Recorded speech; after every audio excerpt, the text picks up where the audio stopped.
Hi guys, welcome. In part 3 of the series Sven Mislintat, I have today a very special guest, Felix Mahler. Welcome. Hi, welcome. Hi Felix. Big Stuttgart fan, you have your own podcast or YouTube channel as well. Before we start diving into Sven, I have to ask this, which we do to all the guests that come on the channel. How did you become a Stuttgart fan? And tell us a little bit more about your channel. Yeah, I think I became a Stuttgart fan in the most normal way. I mean, in Germany, the most normal way is just like regional. So if I count in the time I take the train and I walk to the stadium, it's about half an hour from my house to the stadium. So I think the whole family and the most relatives of me as well are Stuttgart fans, and football came to me with the World Cup in Germany, 2006. So I'm born in 2000. So with 6 years old, start playing football in the club in my little town and stuff like that. And yeah, then when you have your club, you stay at your club. So you don't change your club. We had opportunities to change the club with many relegations and many problems, but I think my first season with Stuttgart, or that I can kind of remember as Stuttgart fan, was the best one so far. 2007 was the last league title for us, so kind of the first season that I saw a bit of, and yeah, got a season ticket since 2016, 2015, 16 now. And of course, as you said, my channel that I also have since 2016, but I mean, more regular videos, I would say 2019, 2020, where it's just speak about Stuttgart, as you said, in podcasts, vlogging in the stadium, reacting to the games live in streams and stuff like that. So yeah, pretty hardcore Stuttgart fan, and then you don't really get out of that bubble.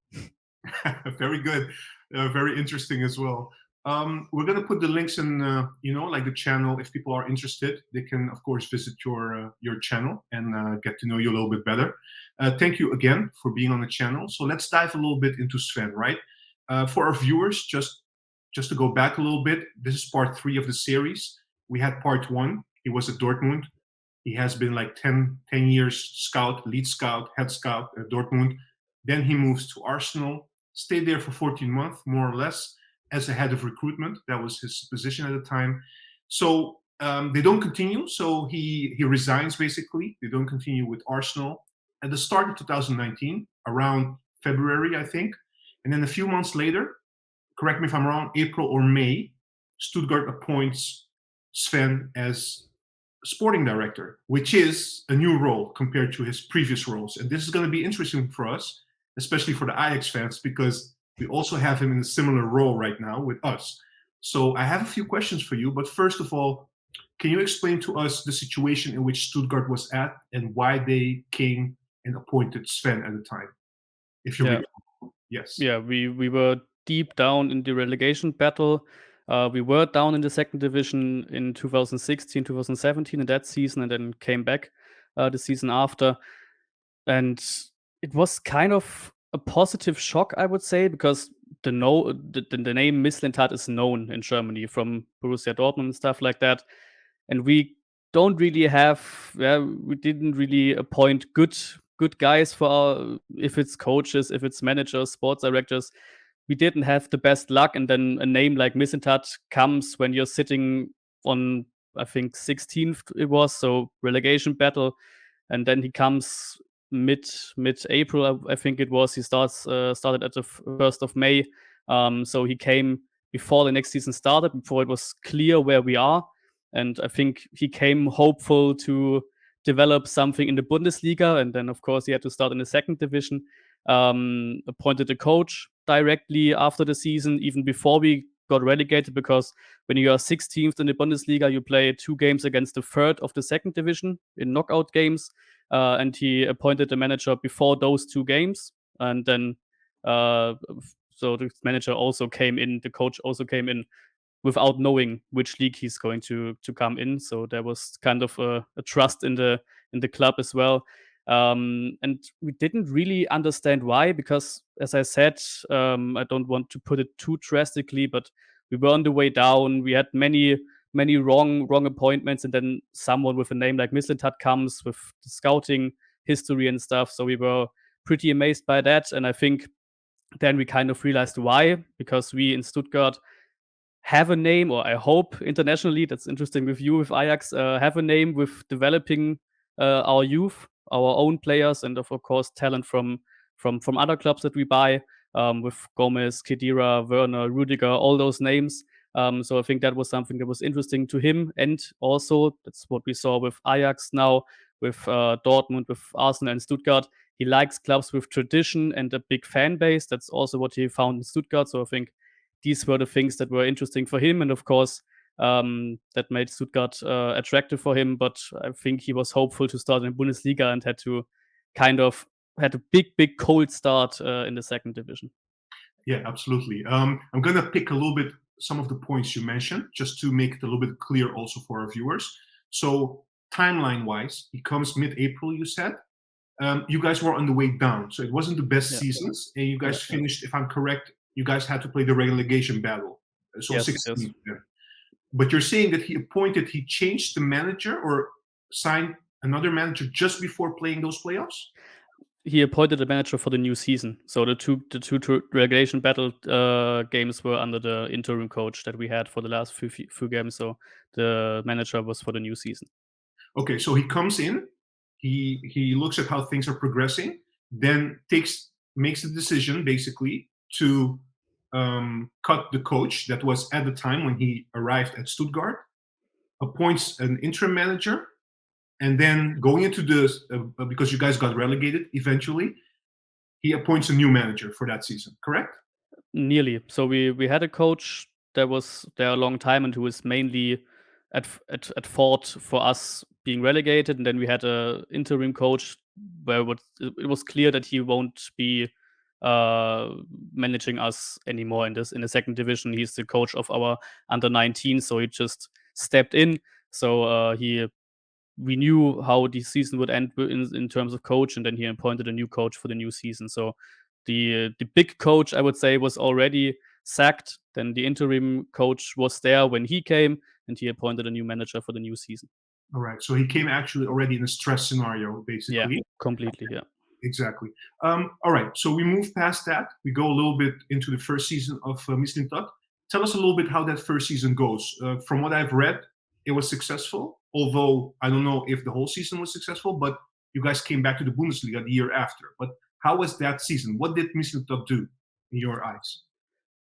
I mean, he had the big task of getting together a squad that is able to achieve promotion. And after you go down and you get relegated, the top players were gone. So people like Pavard and Baumgartel, who I think went to Eindhoven that season, the big players were gone. And I've researched it.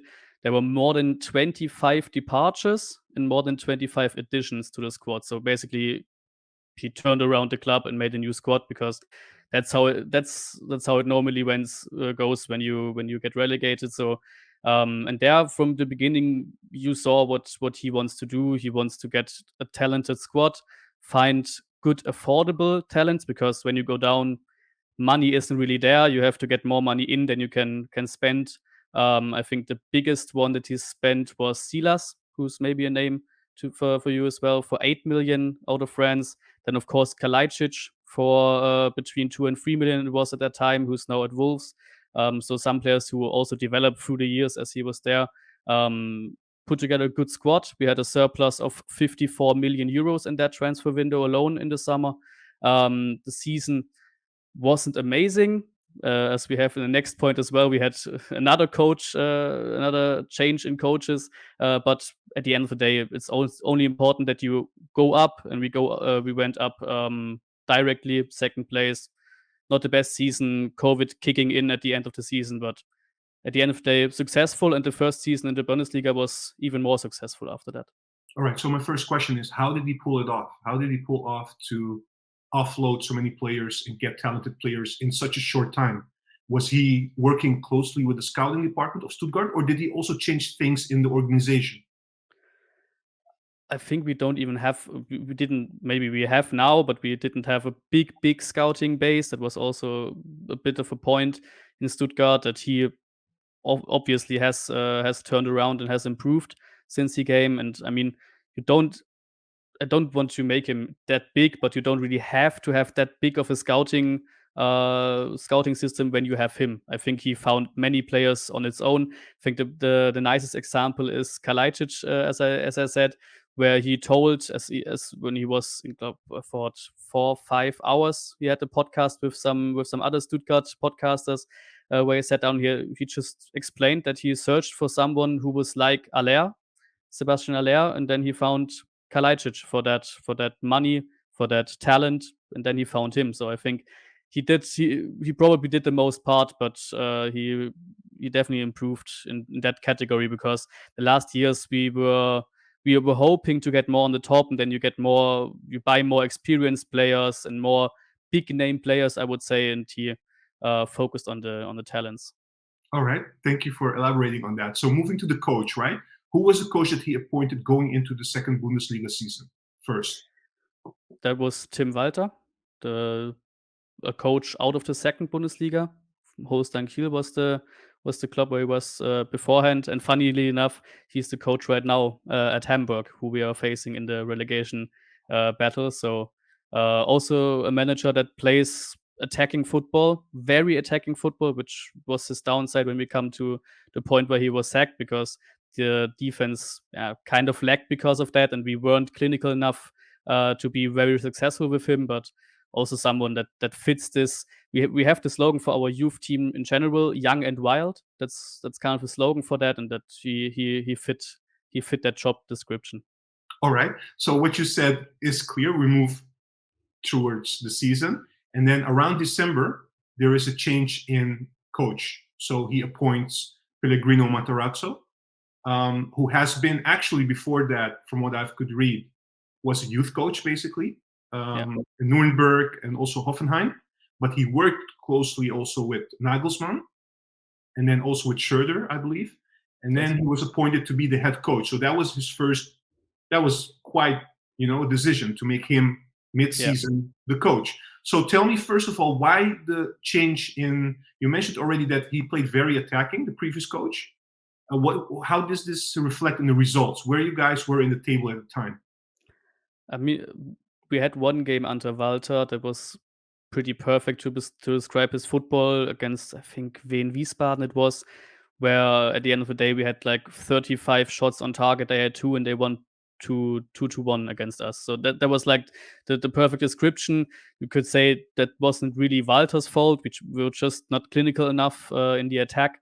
But also Walter is a personality, I would say. He has this type of arrogance in times, and I think that didn't really work out at the end, because when you have arrogance but don't deliver results, you don't really have a choice. We weren't that bad. We weren't in third place and the same points as the second place had, so it wasn't terrible. But after a few weeks, and we realized there could be some change in the going into December, January, into the pause of the season. And then it wasn't quite the nicest time point. I think he sacked him on one day before Christmas. That was kind of not the nicest thing to see. But then Matarazzo was a name, as you said. You could read his career, but you didn't really know him. You knew assistant coach Hoffenheim, Nagelsmann. Read a few things about him, but you didn't really know him. But then that's what I think is, as a fan, is also very important. When you see the first press conference, how he talks, how he presents himself, you already had a good feeling that could work out. Yes. All right. So moving past that, Pellegrino Matarazzo becomes the coach. He takes it on. You guys actually do well, I believe, in the second half of the season. You guys get promoted to the Bundesliga. Take us from there towards the next 2 seasons, basically. How does it go? Because also, I know I'm jumping now, but just in between, we have to talk about it. But Pellegrino Matarazzo gets sacked 2 years later, almost. but in between he was successful. So let's talk about the successful period. What changed, and also what did Sven do to make it also a successful period for Stuttgart in general, in your view? Yeah, he continued getting talents, developing talents, and it's not about the fact that he got. I mean, that's the best version that could happen. That you buy a talent and he works in directly from the start. But he just gave plans to the people. He said it in some interviews pretty nicely. He buys the talent and he tells them exactly what the next 1, 2, 3 years look like. We have some examples of that with Ahamada, who had his big money transfer in the winter to, I think, Crystal Palace it was, and he was there for 2 years, but you only really saw him in the last year, because the first year was development, playing with the pros, training with the pros, and then you get your chance. That was also the theme. If you play, if you work hard, you get your chance. It's not like there's the number one starting 11, or there's always clear who is playing. You get your chance when you work hard. We are all talents here, so everybody can has his up and his down time, so you will get your chance. I think that is also attractive for players to come. As I said, Stuttgart in general attractive for developing talents. And as you also said, the first season was very good. Came ninth in the league, which, I mean, if you see now, relegation battle every year. We had one season where came seventh. That was the season actually before we went down again. So it's kind of up and down, up and down. But the ninth was very good. We were nearly in Europe if we'd have won 1 or 2 games more. It was the season completely without fans, complete COVID season. And I think the whole world saw, for example, the 5-1 in Dortmund that we had. So just amazing football, amazing attacking football. Players like Kalajdzic, who also a good example for waiting and having trust in the people you have bought, who came before the second season, second division, as I said, but he directly got a horrific injury and was out for a year. And then he came in, and we didn't buy a new striker for the first league. Gomez ended his career after the second division, so that was his spot. But he was off for a year. Nobody really knew if he would fit to play. And then he comes in, Bundesliga, I think 16, 17 goals, because you just trusted him. That was a perfect example for that as well. I think that's also, I don't know personally, of course, but I think that the players also had a good bond with Mislintat, because you are so close in the when you talk about your way, talk about your career, talk about how you can move forward with Stuttgart, because we all know when a player is good, like Kalajdzic, like other players, they get bored at some point. That's just our job as a club, or our position as a club, I would say, and that worked out really well. I think the Bundesliga also wasn't kind of ready for that football, because in the second season they were more ready. They were more able to defend the football, and then we weren't quite as successful. 15th place, and yeah, the relegation battle in the last game, in the added time, we won the league, it felt like, and stayed in the league. So that was also a time when quite a bit of hatred, or quite a bit of criticism came, because that's the problem when you have youth talent. It has to work, because in the second you lose 3 or 4 games, for whatever reason you lose those games, the first people come in and shout, we want experienced players. So that's kind of the problem when you go that route that Mislintat, Matarazzo, and also Hitzelsberger went. Yeah, so just to add to that, right? Just so I understand, you said from the start that Mislintat added, and also it suits the club philosophy, youth, development, talent. So he went into that strategy. For the second Bundesliga, I understand, of course, because also it has to do with wages and all these kind of things. You guys have to dispose a lot of players. It works. You guys come back to the Bundesliga.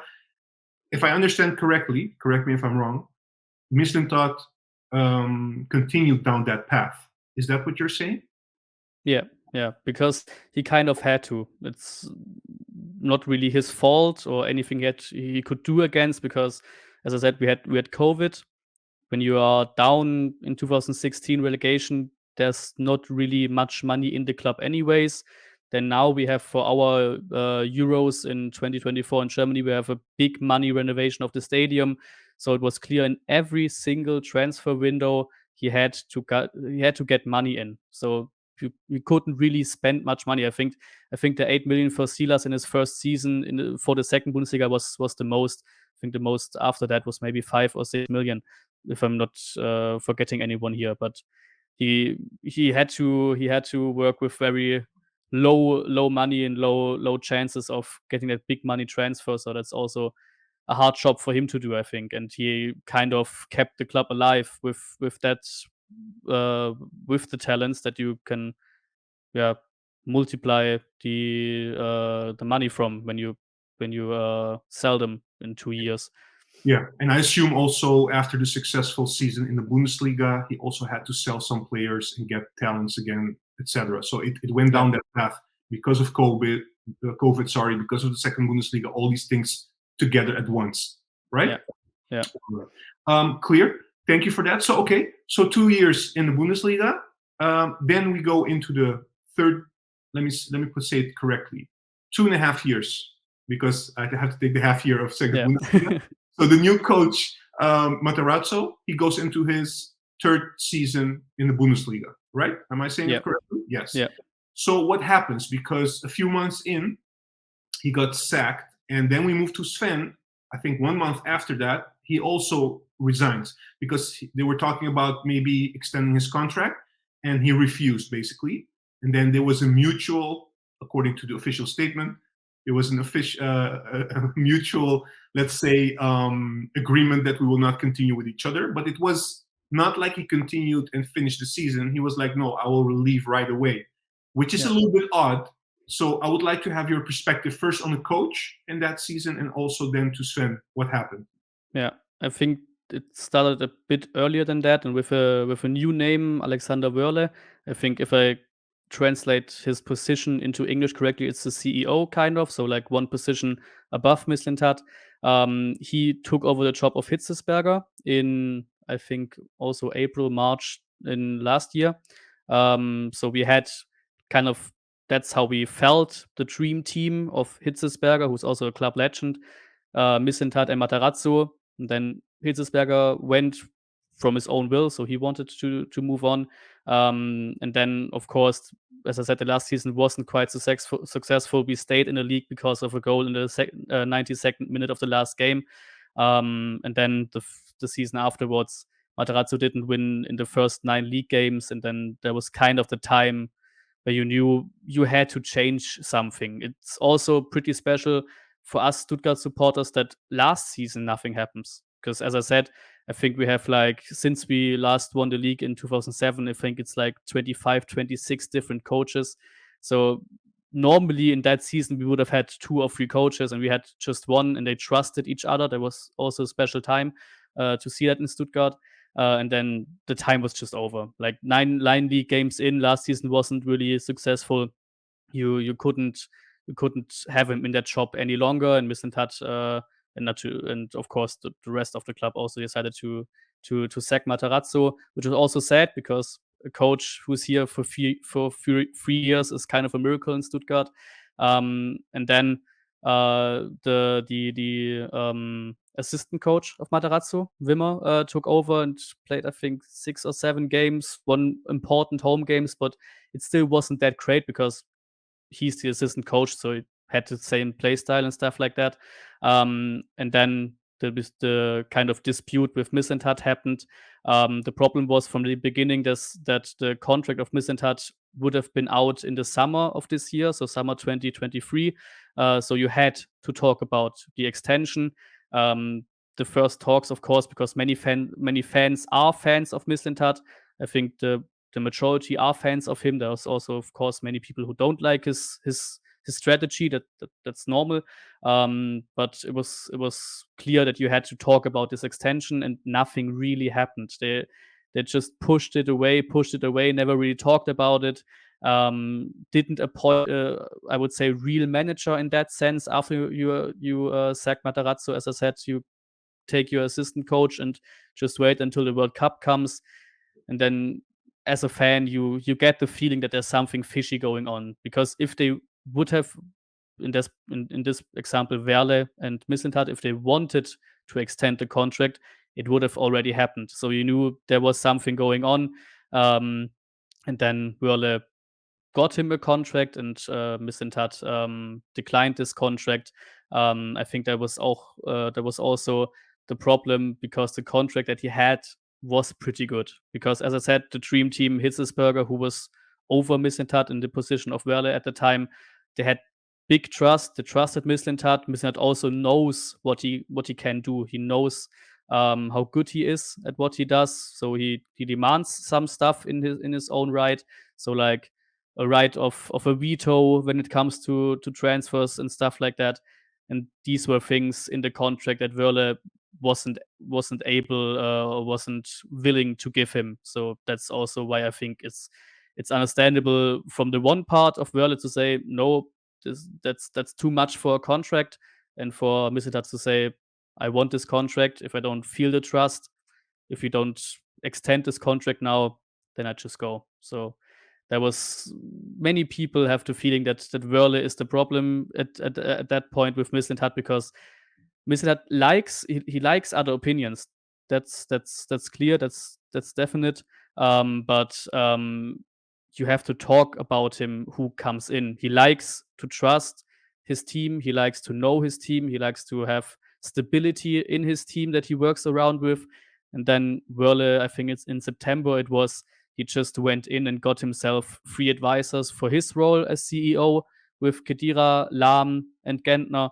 So without telling a word to Mislintat before the big announcement came. So that was also one clear point that those two don't really work out. And so it wasn't quite a shock for us that in the end of November he stepped down or left the club, however you want to put it. But also for us fans, yeah, pretty disappointing, because that was the end. As I said, Hitzelsberger was gone, Materazzi was gone, Mislintat was gone, the dream team was gone.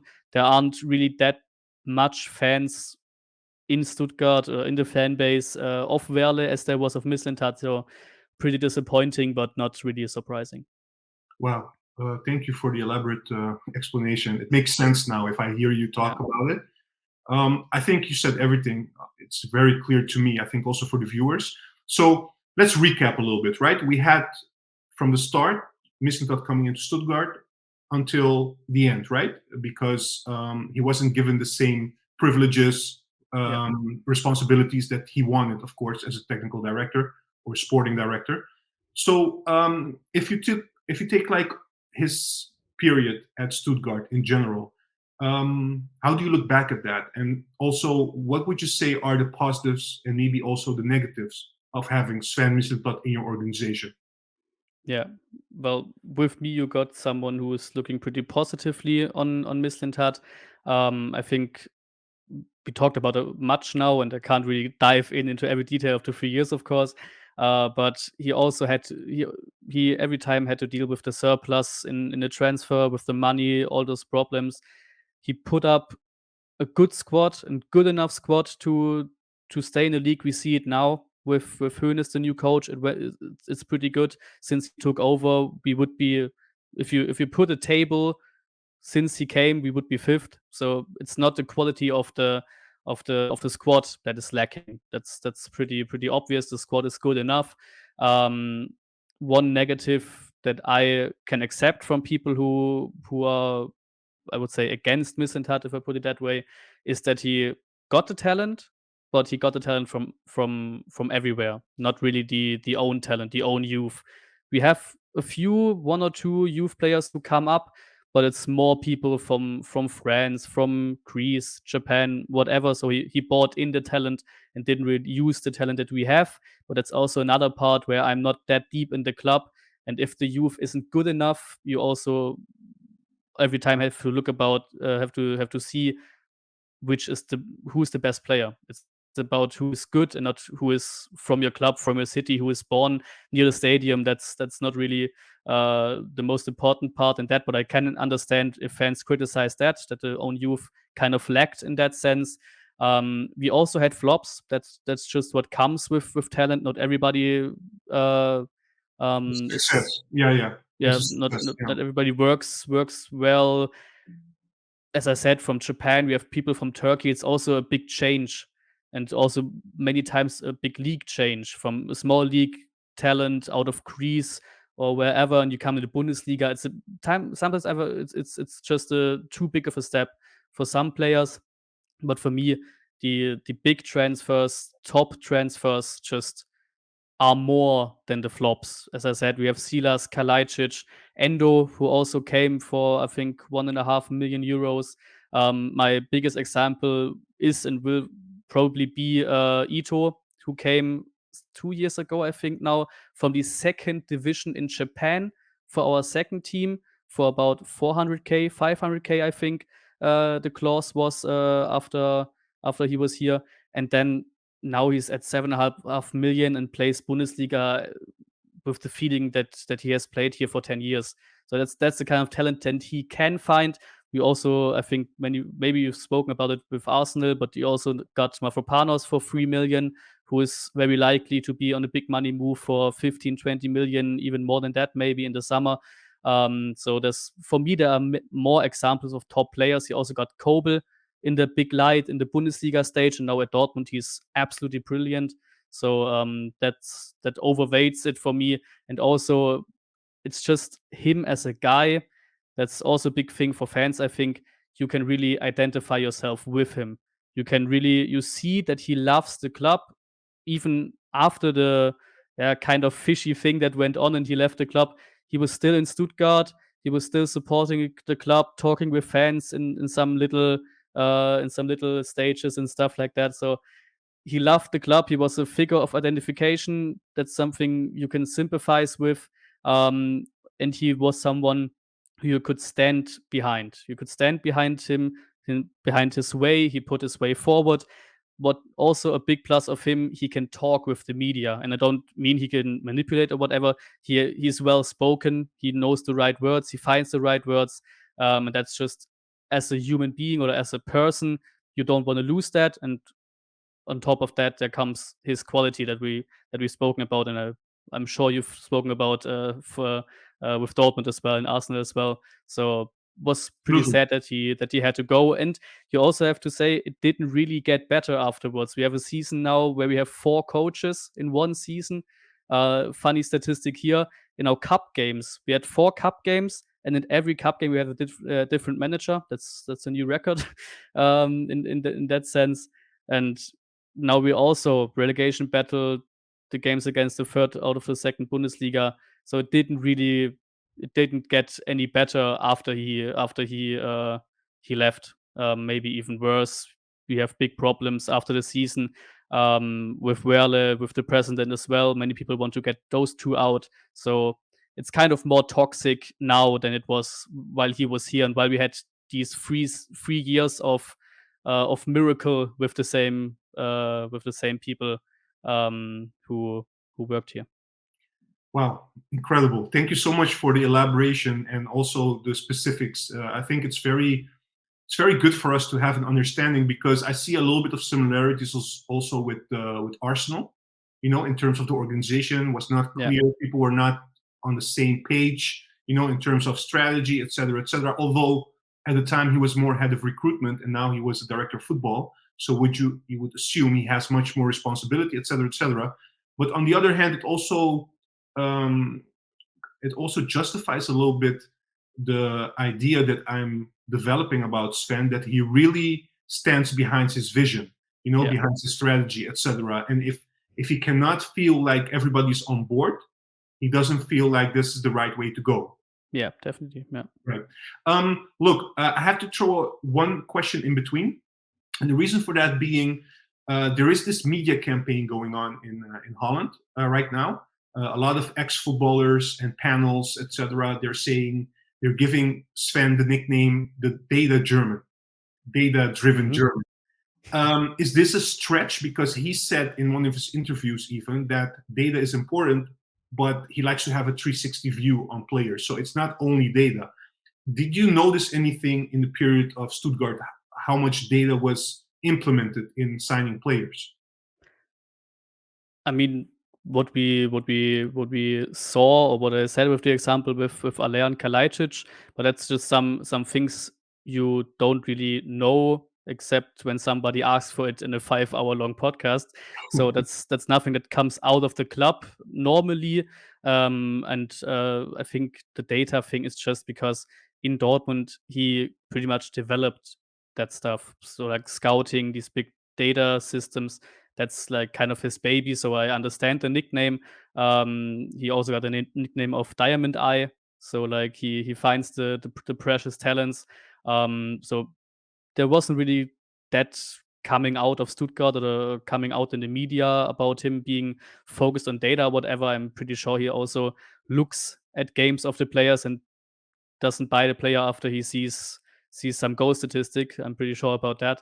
And you also have a lot of more people who have to give their go to make a transfer, and also a scouting system where he's sending out people to look at players. So I understand that, and I don't even think that's really a bad thing to name him that, because I mean he's kind of the specialist in that, and he developed these systems.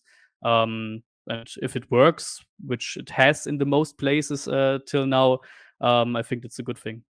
All right. So my final question, also for the viewers and for me, to end the podcast, is basically everything that we've spoken about. Now he's director of football at Ajax.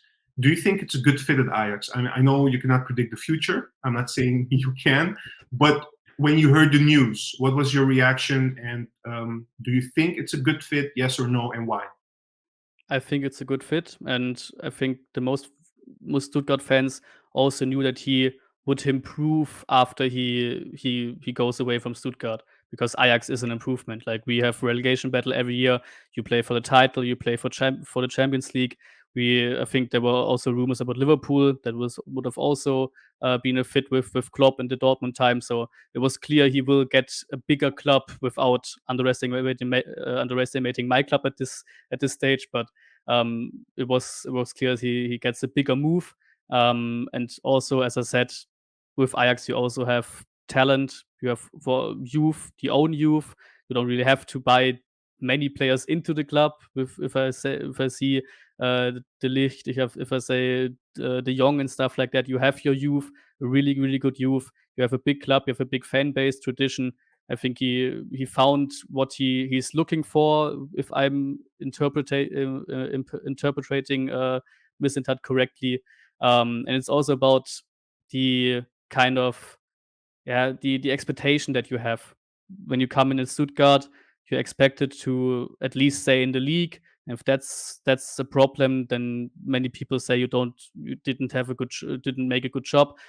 I think your expectations are clear, that you want to win the league and stuff like that. So I think some talents, and he has more money. I saw the first few transfers that he made at Ajax. The expectations are clear that the talents have to work a little bit faster than in Stuttgart. Maybe you can make them develop a little bit longer in some clubs, but at Arsenal, at Ajax, those big clubs, you have to directly deliver with your transfers.